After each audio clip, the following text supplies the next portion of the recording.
السلام عليكم ورحمة الله وبركاته. بصوا يا أولاد، الفيديو الأولاني السمك المتشرش. السمك المتشرش بيبقى ازاي وبيبقى نهايته ايه وبيبقى عامل ازاي ونبيعه ازاي. بعد يا جماعة لما حد قدر الله عنده شوية سمك فيهم مشكلة ولا حاجة، ده السمك ده ما كانش فيه مشكلة ولا حاجة، ولكن السمك يعني قدمته شوية في سبيل ان كان لازم يعني كبياع لازم يبقى عندي سمك قديم وسمك جديد وسمك حادق وسمك دلع.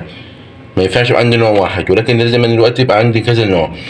فدي السمك ده انا مشرشه بزيت زبده زي ما انتم شايفين اهو، وهفتح لكم منه كل حاجه.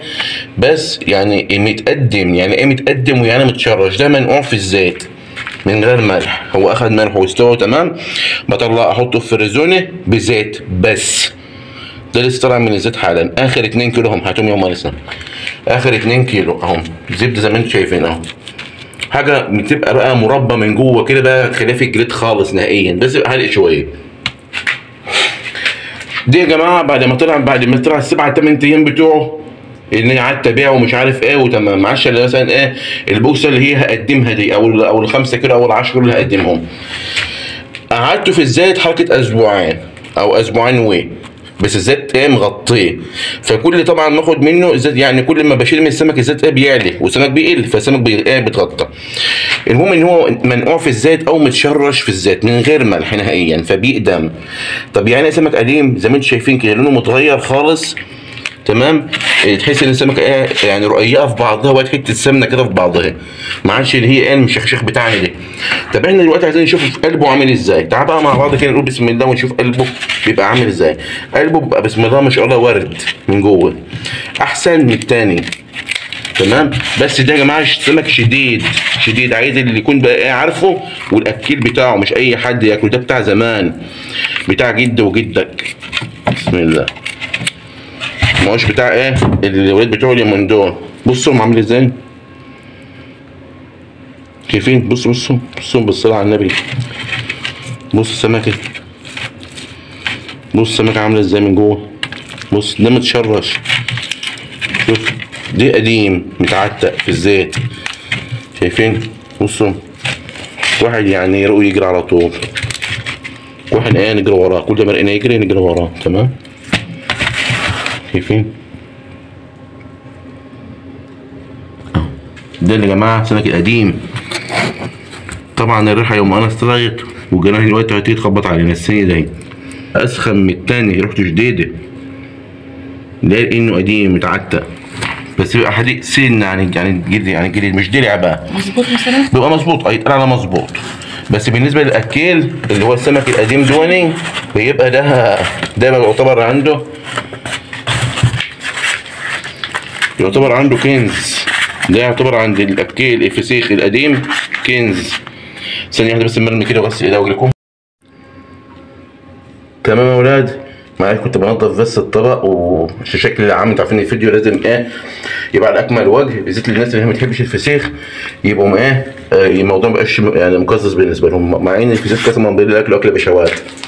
بس هو الاكل اذواق، محدش يزعل منهم يا اولاد، بيبقى نظام فوبيا كده او عدم رغبه، محدش يزعل منهم. يا ربنا يا رب يجعل كل واحد نفسه حلوه ويرزق الجميع. بيتكلم عن نفسه يا اولاد، شايفين ما شاء الله، شايفين اهو زبده عامل ازاي زبده.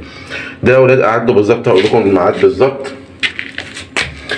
قعد 6 ايام في الملح، وبره قعد بتاع 14 يوم تمام في الزيت، منقوع في الزيت 14 يوم ما شاء الله تبارك الله. حتى تلاقوا السل بتاعه يعني بيسيب بعضه كده لوحده، يعني السمكه خلاص بقت شوربه، بقت ما شاء الله زبده من جوه. شايفين يعني؟ لو جيت تشوفوا السل بتاعه، شوف مع الدق اهو بيرسم. هقول لكم اهو، شايفين اهي طالعه ازاي اهي؟ بتشوفوا ولا لا؟ اهي بصوا اهي بتطلع من غير لحمه اهي وحيده اهي، شايفين اهي سله بسلتها كده تلبس السله لوحدها، لان ما شاء الله ده مستوي خالص اهو، ما هوش متآكل، لا ده مستوي يعني خلاص الزيت. شايفين؟ او قصدي كلامي اللي بيطلع السل بتاعه نضيف. السمك الجديد بقى تلاقيه بيطلع بلحمه لانه لسه جديد، مش وحش. ده الجديد ده انا بموت فيه، ما بسيجرش كل ده، خلي بالكم. دي لو انا كلت اولاد يشتغل على المعده على طول. يعني نصيحتي بقى شوفوا يعني عيوبه وميزاته. انا كواحد عندي بكتيريا بتاع اسمها جرثومه المعده، ما استجرش اكل دي لانه جديد سبحان الله شديد. تمام. فانا ما استقدرش اكل القديم ده، يتعبني لانه شديد. الكلى الفسيخ بقى اللي بجد ما يكونش غير القشطه ده، لو عملت له ايه ما يكونش غير ده. هو ده يا ولاد الزبده دي، شوف العظم بتاعه نضيف ازاي، الشك بتاعه نضيف اهو. هو ده يا ولاد الفسيخ المتشرش في الزيت. 14 يوم و6 ايام قاعد 20 يوم، منهم 6 ايام في الملح والباقي في الزيت. تمام يا ولاد، بالصلاة على النبي. شايفين؟ بالصلاة على النبي. يعني ممكن انا نفسي احط هنا بس خايف. بسم الله. ماشي يا ولاد، انا خدت حته من العظمه بس ربنا يستر عليه.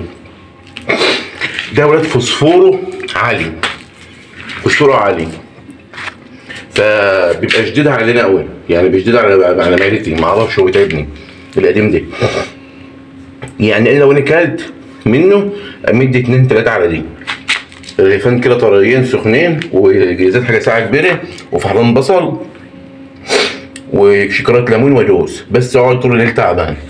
فانا هسيبها لصاحب نصيبها بقى، ربنا يجعله الف وعافيه بقى. ام انس ولا مين يعني، يوم انس يوم انس. تمام، هي اللي هتاكل دي.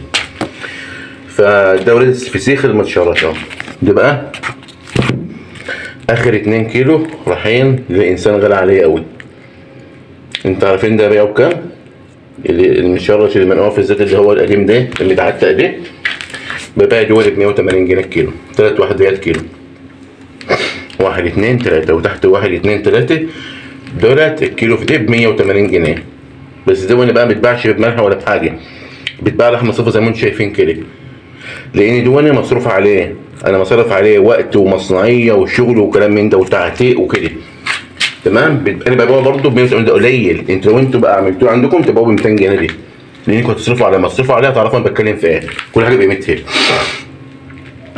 ادي الفسيخ المتشرش المتعتق، ادي الفسيخ المتشرش المتعتق، الفسيخ القديم طلب الاكل. يا رب بقى تستفيدوا من الفيديو وتحاولوا تعملوا زيه. احلى ناس في الدنيا، كل سنه وانتم طيبين. ادي ما بخبيش عليكم حاجه خالص اهو. تمام. يلا بالله عليك اي حد يشوف الفيديو ده لازم يدي لايك، لازم. يلا.